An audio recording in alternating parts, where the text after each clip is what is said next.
Welcome to sports, everybody. Another Bahamian has signed on to play Division I basketball after graduating from South Broward High School in Hollywood, Florida. Former H.O. Nash standout Cedrica Sweeting will be a part of the incoming freshman class for the SEC's Auburn Tigers. The 5'2" guard earned all-county honors at South Broward and was tabbed a Sun Sentinel Fab 5 selection while averaging 17 points, 10 assists, 5 steals, and 6 rebounds per game in her senior season, which helped lead South Broward to a 17-9 record and a semifinal appearance in regionals. Cedrica's father, Cedric Space Sweeting, is one of her biggest supporters. I told her from I put a ball in her hand, you know, this was what we was trying to accomplish, to go big time Division I. I talked to the coach the other day and she told me, said when she arrived, she put the ball in her hand, so I guess she's the quarterback of the team. She's been working hard. She always was a hard worker.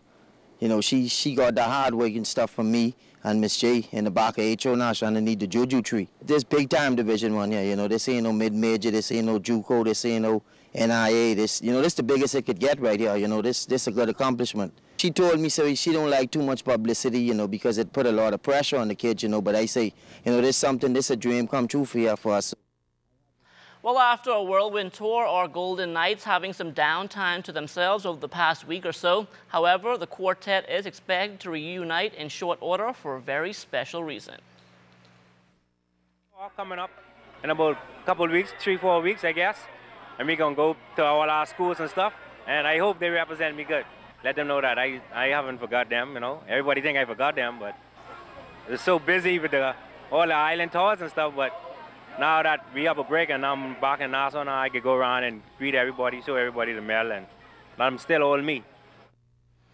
Well, undefeated pro boxers Torino Johnson and Ryan Big Youth McKenzie both stepping back in the ring on Saturday night in New York. Johnson stayed perfect, moving his record to 11-0 with a TKO win over American Cleveland Ishe. That was 2:23 into the 4th round of that 6-round bout. McKenzie, meantime, also a winner. He took his record to 10-0 with a TKO victory of his own over American Beauregard Washington. That was 2:36 into the 6th and final round of that bout. Former trainer Ray Manis Jr. says he is excited for both of his proteges as they make their mark on the world.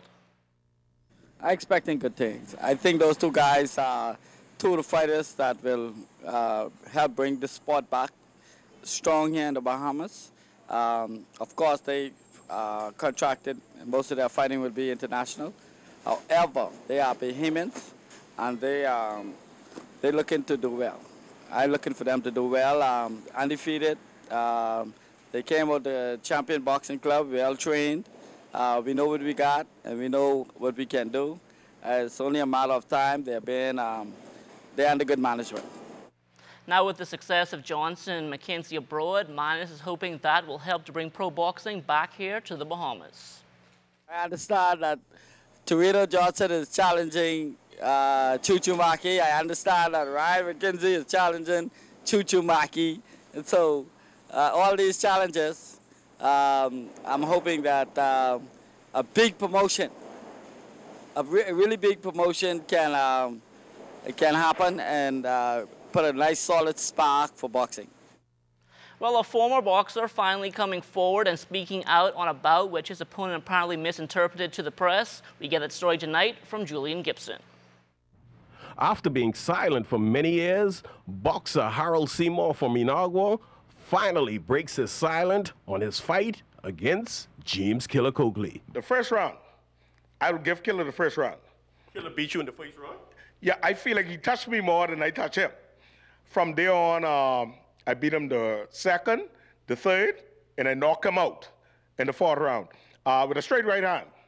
I knocked him out in the 4th round, and he was on the canvas for quite a while. Wellington Miller was the referee, and he complained about it, but I challenged him many times afterwards, and he never said that, boy, I would like to fight you again. He know exactly what happened to him. I had him knock out cold. He said it was a slippery shoe. You said you knocked him out. What story is the truth? No, he was knocked out. He was down on the canvas for more than probably about 8 minutes, okay? They had to put smelling sauce in his nose to bring him to. Totally out. Totally out. You know, boy, Killer Coakley beat me. If I was to fight Killer Coakley today at my age, right? Killer Coakley is much younger than me. He's about 6 years younger than me. I will knock Killer Coakley out in the first round. First round. I can challenge Killer Coakley today, and I will fight him again and knock him out in the first round. You know, he's very sloppy in the ring. You know, it doesn't matter what Killer say. Killer don't stand a chance against the Daigo. So tell me something. When he got up after that 8 minutes or 10 minutes, when he got up, what was the first thing he said? I don't know what he said, but he was lost. He was groggy. He even had legs on him. Okay? He was beaten. He was a beaten fighter. If you ask Sugar Kid about today, you always talk about that fight. So that's the worst you ever see Killer Coakley look after the knockout. Wobbly, finish, completely. Killer's encounter with the Tiger. Reporting for ZNS Total Sports, I am Julian Gibson. All right, thanks a lot, Julian. Well, the Dynamos Football Club held tryouts for its youth teams on Saturday past. Age groups were 9 and under, 12 and under, 14 and under, and 16 and under for both boys and girls. We're looking to recruit new players to expand the club in different age groups for the under 14 girls as well as the under 12s, and hopefully we'll have enough participation and interest to expand to the under 17 category. This will be our 18th season that we kicked off with the youth club. So just getting things started, you know, getting the kids back into the groove so we can have a good season this year. The response is very good. We had about 35 to 40 persons register, both new and returning, so that gives us a lot of momentum going into the season. It's a little bit hard out the other day, but, you know, the kids performed well for their first day back out.